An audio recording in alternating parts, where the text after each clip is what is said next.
Hi everyone.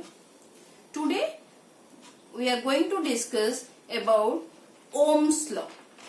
In last lecture we have discussed about the potential and potential difference and how this current is flowing.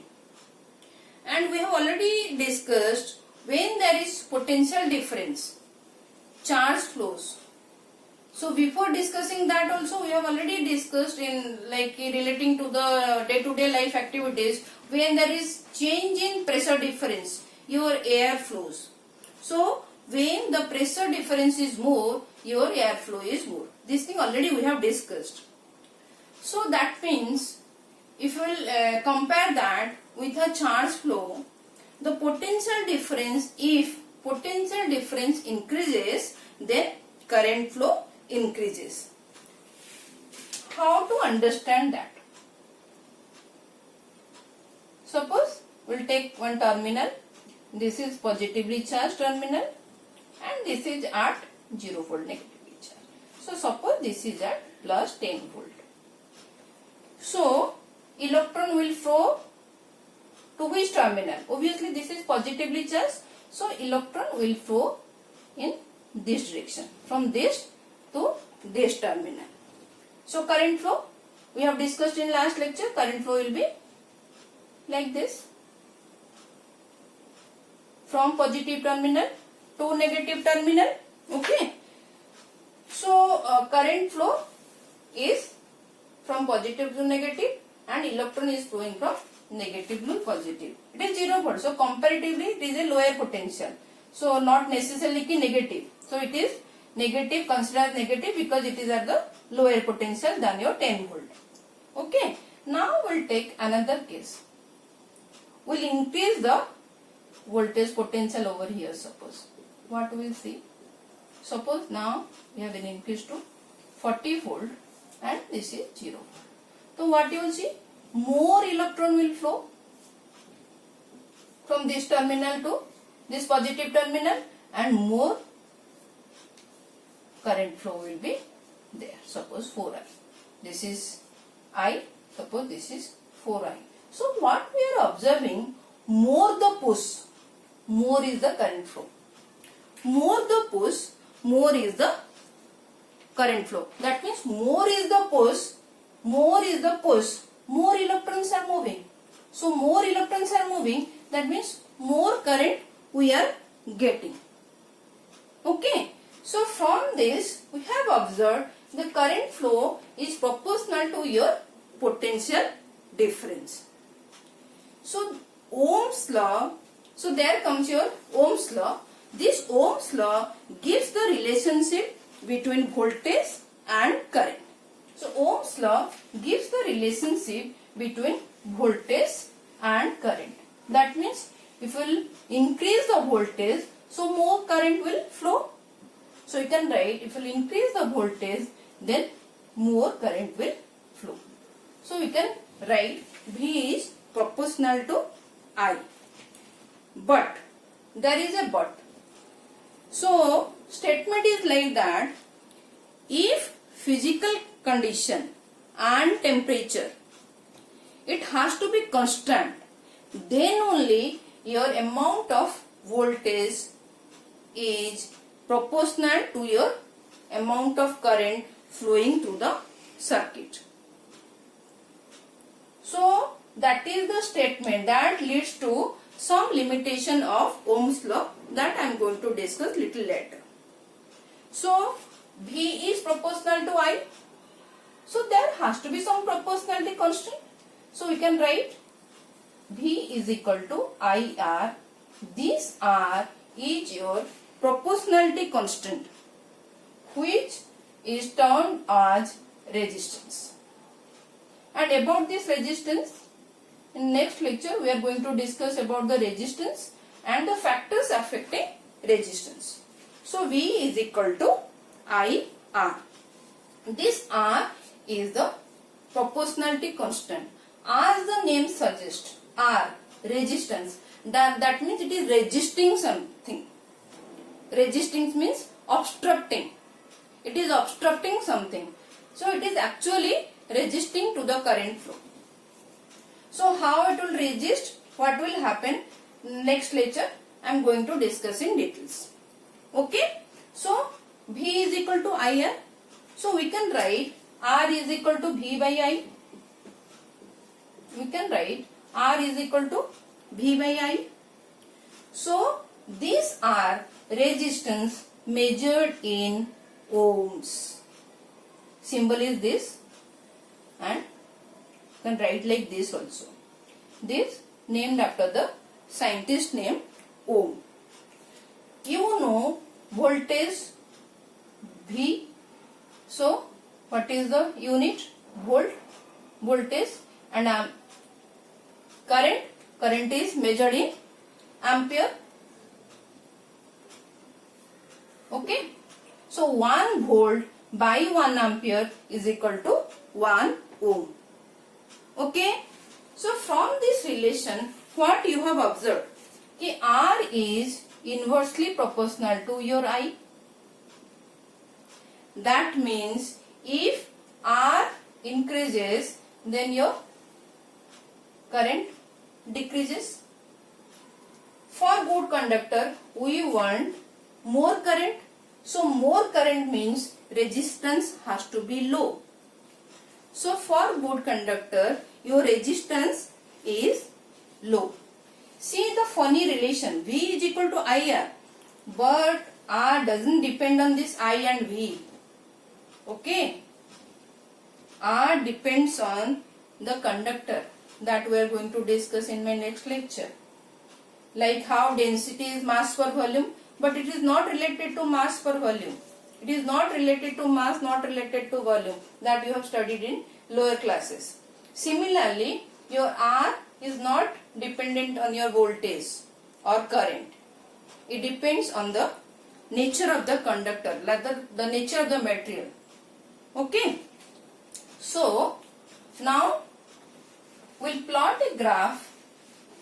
We'll plot a graph of voltage with respect to your current. Suppose V is in this direction, I is in this direction.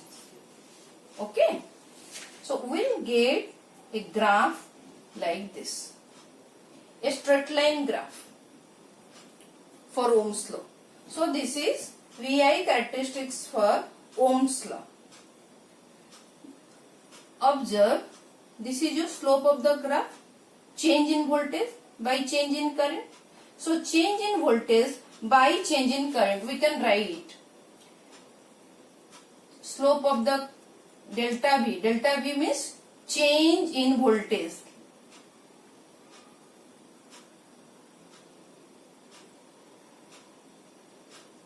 Okay. So this is your delta V. This voltage minus this voltage amount. So delta V. So delta V by delta I is equal to your slope of the graph. This is slope of the graph. Okay. So this slope, what? Delta V by I, change in voltage by change in current, it gives you resistance. So slope of the VI characteristics gives you the resistance. So delta V by delta I. In some books you will get a graph like this also. In some books you will get a graph like this also. In this axis I will be there and this axis V will be there. Okay. So this is delta I by delta V. So now delta I by delta V. So this is your reciprocal of the resistance. Okay. If we change it, what will happen? R is equal to delta V by delta I. So it is all same. Clear? The graph of Ohm's law. Now V is equal to IR. From this relation we can write I is equal to V by R. From this relation we can write R is equal to V by I. So 3 relations we will get, and these 3 relations you can directly put in numericals. How to remember? This is easy still. How to remember it easily? Do like this. This is V, this is I, this is R. Now what is I? Close it. V by R. Okay. What is R? Then close it. V divided by I. And what is V? IR. Easy? Easy to remember. There will be no confusion then. Okay. Now what is the limitation of Ohm's law? What is the limitation of Ohm's law? Limitation of Ohm's law. In the statement we have studied, provided temperature has to be constant, provided the physical state of the matter should be constant. Okay. So the temperature and the physical condition of the material has to remain constant. Why? First point. Why the temperature and the physical condition of the material has to be constant for the Ohm's law. So if temperature changes, will vary the temperature. If will vary the temperature, then what will happen? The atoms in the conductor will get heat energy, since suppose your temperature is increasing. So now the atoms will get heat energy. If these atoms will get more energy, then what will happen? They will started vibrating more. If they started vibrating more, then what will happen? Your electron will become free and they will start moving. Okay. So we will not get the relationship the amount of voltage is responsible for your amount of current flowing in the circuit. And what is the second limitation? Second limitation is this Ohm's law is not universal. It is not a universal law. Why? Because Ohm's law is applicable to only certain conductors. Which conductors? The conductors which will obey your Ohm's law. Those conductors are, this is something funny, those conductors are ohmic conductor.